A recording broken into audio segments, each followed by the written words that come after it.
तुर्की की फौजी तैयारी से बढ़ी है इसराइल की चिंता और इसको लेकर अमेरिका को अहम जानकारी इसराइल की तरफ से दी गई है। आखिर क्या हुआ है, इसको लेकर पूरी वीडियो देखना ज़रूरी है। इसराइल के सीरिया में एक सैन्य एयरबेस पर, मिलिट्री एयरबेस पर किए गए हमले के बाद तुर्की और इसराइल के बीच तनाव बढ़ गया है, कशीदगी बढ़ गई है। रिपोर्टों के मुताबिक तुर्की वहां राडार और एयर डिफेंस सिस्टम की तैनात करने की तैयारी कर रहा था। इसराइल का कहना है कि ये कदम उसकी सुरक्षा के लिए खतरा बन सकता था।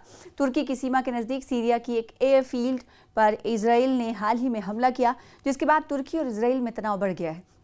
अमेरिका को बताया है कि तुर्की सीरिया के एक सैन्य एयरबेस पर राडार सिस्टम और एयर डिफेंस उपकरण तैनात करने की तैयारी कर रहा है।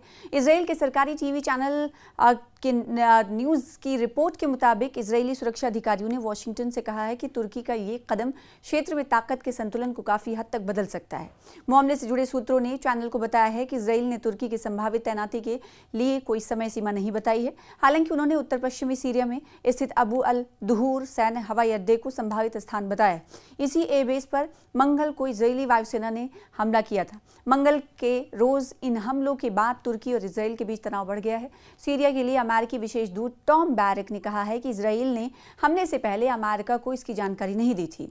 शिंगुआ समाचार एजेंसी की रिपोर्ट के अनुसार एक इजरायली अधिकारी ने कहा है कि ये हमले इस उद्देश्य से किए गए हैं कि तुर्की के उपकरण या सैनिक हवाई रास्ते से इस एयरबेस तक ना पहुंच सके। इसराइल के रक्षा मंत्री इजराइल कॉट्स ने कहा है कि ये हमले तुर्की की योजनाओं से जुड़ी स्पष्ट खुफिया जानकारी के आधार पर किए गए।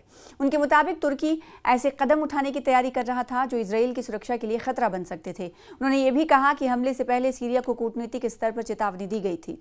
कॉर्स ने शनिचर को कहा था कि अबू अल दुहूर एयरबेस पर हमले से पहले सेना ने सीरिया के सीनियर अधिकारियों को सीधे तौर पर चेतावनी दी थी ताकि इस कदम को रोका जा सके। उन्होंने पीएम बेंजामिन नेतन्याहू और कहा कि मैंने सेना यानी IDF और दिगर सुरक्षा एहलकारों के साथ कई बैठकें की थी। इसके बाद तय किया गया कि कार्रवाई की मंजूरी देने से पहले सीरियाई सरकार के सबसे वरिष्ठ स्तर पर सीधी चेतावनी भेजी जाएगी ताकि इस कदम को रोका जा सके, और हमने ऐसा ही किया। उन्होंने कहा कि जब हमारी चेतावनी का कोई जवाब नहीं मिला तो हम कार्रवाई करने की दिखाई दिए कि कार्रवाई करते हुए तो एक नई अलग अलग महाज पर पेशरफ्त होते हुए दिखाई दे रही है। पेशरफ्त ये कि अब तुर्की की जो सैन्य तैयारी बढ़ी उससे इसराइल को चिंता हो रही है कि कहीं तुर्की अपने आप को मजबूत करता हुआ दिखाई दे रहा है तो इससे कहीं हमारे लिए खतरा तो नहीं। और दूसरी तरफ जो एक मक्का समझौता हुआ है, मक्का पैक्ट हुआ है, वो भी कहीं ना कहीं सुर्खियों में है क्योंकि मक्का पैक्ट से इसे मिडिल ईस्ट का नाटो भी करार दिया जा रहा है कि अगर ये तमाम ममालिक एक साथ आ रहे हैं तो हो सकता है ये जो अमेरिकन कंट्रीज़ हैं या फिर जो ये ताकत है, बड़ी ताकतें हैं, उनके ख़िलाफ़ कहीं ये खड़े ना हो जाएं।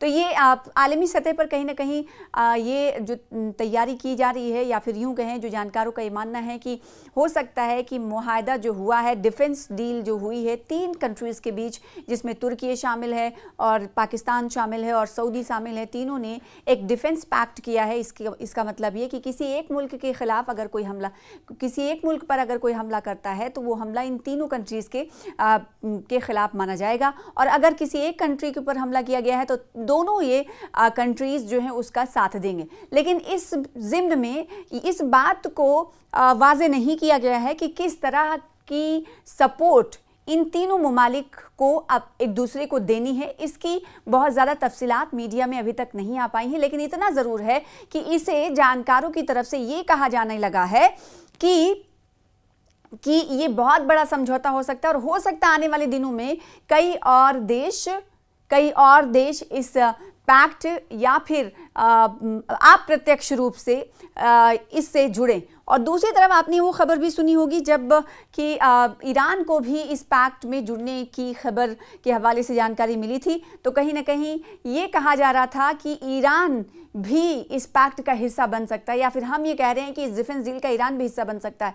ये कहना था, ये ज़राए के हवाले से खबर मिली थी। लेकिन इस मामले पे ईरान के हवाले से अगर देखा जाए तो ईरान कभी भी इस पैक्ट का हिस्सा नहीं होगा, क्योंकि ईरान अगर ईरान अगर बदला लेना चाहता है अमेरिका और इजराइल से तो मिडिल ईस्ट के कई सैन्य बेसिस पर, मिलिट्री बेसिस पर हमला करता है, जो अमेरिकन, जो यूएस की बेस, अमेरिकी बेसिस इन ममालिक में हैं। तो क्या ये माना जाए कि ईरान बड़ी आसानी से कुछ कर सकता है? तो इसका जवाब ये मिलता है जानकारों की तरफ से कि ईरान कभी इस पैक्ट का हिस्सा नहीं बनेगा। लेकिन इतना तो ज़रूर है कि मक्का मुआहदे ने कहीं ना कहीं बेचैनियाँ बढ़ा दी है, इजराइल परेशान है और परेशान हाल होकर इजराइल ने अमेरिका से अहम बात की है कि जो टर्की है वो अपना मिलिट्री बेसिस बढ़ा रहा है, तैयारियां कर रहा है, इससे कहीं ना कहीं उसे खतरा हो सकता है। इसके लिए आपको बताएं कि इजराइल के सीरिया में एक मिलिट्री एयरबेस पर हमले जो किए गए, उसके बाद तुर्की और इजराइल के बीच तनाव बढ़ गया है। अब ये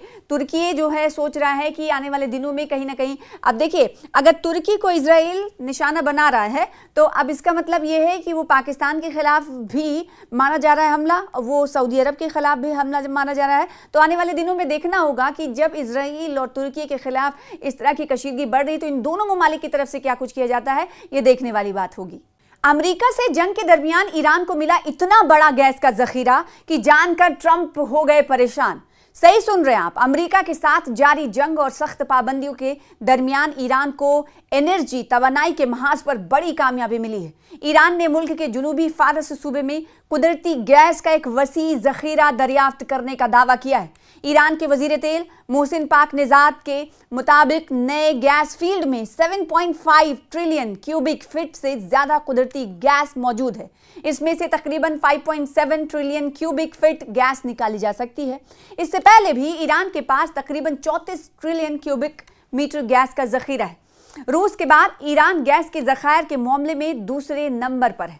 ये दरियाफ्त ऐसे वक्त में हुई है जब ईरान जंग, अमरीकी पाबंदियों और समुद्री नाकाबंदी में फंसा हुआ है। ईरान इससे ईरान के तवानाई के शोबे पर भारी दबाव बना हुआ है। गैस का खजाना निकालना आसान नहीं है, लेकिन कागज पर यह दरियाफ्त ईरान के लिए बहुत बड़ी खबर है। लेकिन असली चैलेंज गैस को जमीन से निकालकर बाजार तक पहुंचाना है।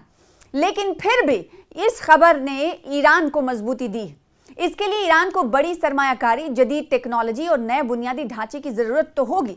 अमेरिकी पाबंदियों की वजह से गैर मुल्की कंपनियों और जदीद टेक्नोलॉजी तक ईरान की रसाई पहले ही महदूद है।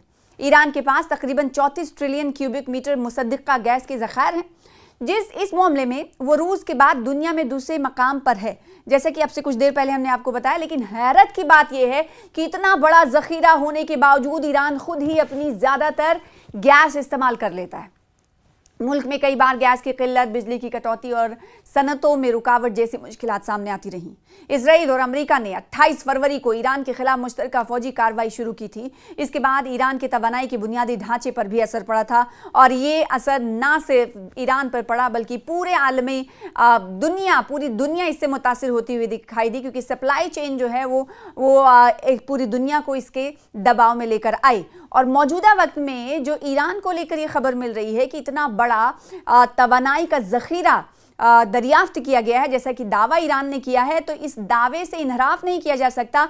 अब सवाल ये उठता है कि आखिर ईरान के पास कितने पैसे हैं या कि माशी एतबार से ईरान कितना मजबूत है, कितना कंट्रोल है कि वो इससे बाजियाब कर सकता है गैस। लेकिन फिलहाल ये इतनी बड़ी खबर है कि जितनी ईरान को सुकून पहुंचाने वाली है, क्योंकि दूसरे ममालिक इस खबर से ज़रूर चौंक गए होंगे। ना सिर्फ चौंके होंगे बल्कि उन्हें घबराहट होने लगी होगी, हैरान परेशान होंगे। यहाँ तक कि इजराइल और अमेरिका एक तो पहले से ही ईरान को पस्त करने की कोशिश कर रहा है, लेकिन ईरान दोनों की नहीं मान रहा है। दोनों पर कहीं ना कहीं जो अपनी तरफ से ईरान की तरफ से जो पाबंदियां लगाई गई हैं उसी पर ईरान अभी कायम है। लेकिन ये दोनों देश, इजराइल हो या अमेरिका हो, दोनों ईरान की इस पॉलिसी से कहीं ना कहीं सकते में तो जरूर नजर आए, लेकिन इस खबर को सुनकर हैरान और परेशान है, घबराहट का शिकार है। और ईरान ने आपको बताया कि जुलाई में जो दावा किया था कि तवानाई के ठिकानों पर हमलों के बाद मुल्क की रोजाना गैस की पैदावार तकरीबन 23 करोड़ मुकब मीटर कम हो गई है। ऐसे वक्त में गैस की नई दरियाफ्त ईरान के लिए राहत की उम्मीद जरूर जगाती है। जुनूबी ईरान में हालिया बरसों में होने वाली दूसरी बड़ी गैस दरियाफ्त की गई। अक्टूबर 2025 में ईरान ने पाजन गैस फील्ड में तकरीबन 10 ट्रिलियन क्यूबिक फीट गैस और कम से कम 20 करोड़ बैरल खाम तेल की दरियाफ्त का ऐलान किया था। ईरान ने मालूमात दी हैं कि उस इलाके से तकरीबन 60 ट्रिलियन क्यूबिक फीट गैस निकाली जा सकती है। इसे निकालने में तकरीबन 40 माह लग सकते हैं। यानी ईरान के पास ज़मीन के नीचे तवानाई का बड़ा खजाना मौजूद है, लेकिन उसे बाहर निकालना सबसे बड़ा चैलेंज है ईरान के लिए। लेकिन ज़मीन के अंदर गोल्ड है, ज़मीन के अंदर पैसा है, ज़मीन के अंदर ताकत है ईरान के पास। ईरान जब चाहे तब माशी एतबार से मजबूत होता हुआ ईरान इस पर अपनी तवज्जो मरकूज कर सकता है। और ये कहीं ना कहीं बस इतनी सी खबर है हैरान और परेशान कर देने की इजराइल और अमेरिका को।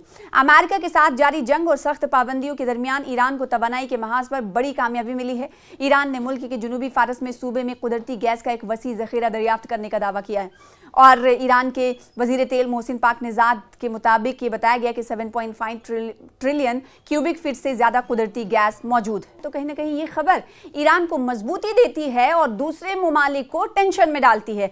कतर के साथ मुश्तरका गैस फील्ड भी जंग की जद में आई थी। ईरान अपनी गैस की पैदावार के लिए साउथ पारस गैस फील्ड पर काफ़ी इंहिसार करता है। ये गैस फील्ड कतर के साथ मुश्तरका है। जंग के दौरान इस इलाके को भी निशाना बनाए जाने की खबरें सामने आई थी और इससे ईरान के लिए गैस की पैदावार और तवानाई की सप्लाई की मुश्किलात मजीद बढ़ गई। तेल से ईरान ने कितने 7.5 अरब डॉलर कमाए। गैस की नई दरियाफ्त के साथ ईरान के तेल के कारोबार से मुतालिक एक और बड़ी मालूमात सामने आई है। ईरानी मीडिया के मुताबिक मार्च से जुलाई 2026 के दरमियान तेल की फरोख्त हासिल होने वाली तकरीबन 7.5 अरब डॉलर की गैर मुल्की करेंसी मुल्क में आई थी। ये रकम 2025 की उसी मुद्दत के मुकाबले में तकरीबन 50% ज़्यादा बताई गई है। लेकिन अब ईरान की तेल से होने वाली आमदनी पर भी दबाव बढ़ रहा है। रोज़ाना रात के खाने के बाद अबनाए हॉर्मुज़ इस वक्त सबसे बड़ा बुहरान बना हुआ है। ईरान की तेल के बरामदात के सामने सबसे बड़ा मसला अबनाए हॉर्मुज़ है, स्ट्रेट ऑफ हॉर्मुज़ है। खलीज फारस से दुनिया की मंडियों तक तेल और LNG पहुंचाने के लिए ये इंतहाई अहम समुद्री रास्ता है। जंग से पहले दुनिया के तकरीबन 5वें हिस्से का तेल और LNG इसी रास्ते से गुजरता था। कतर भी अपनी तकरीबन पूरी LNG बरामदात के लिए इसी रास्ते पर इन्हिसार करता है।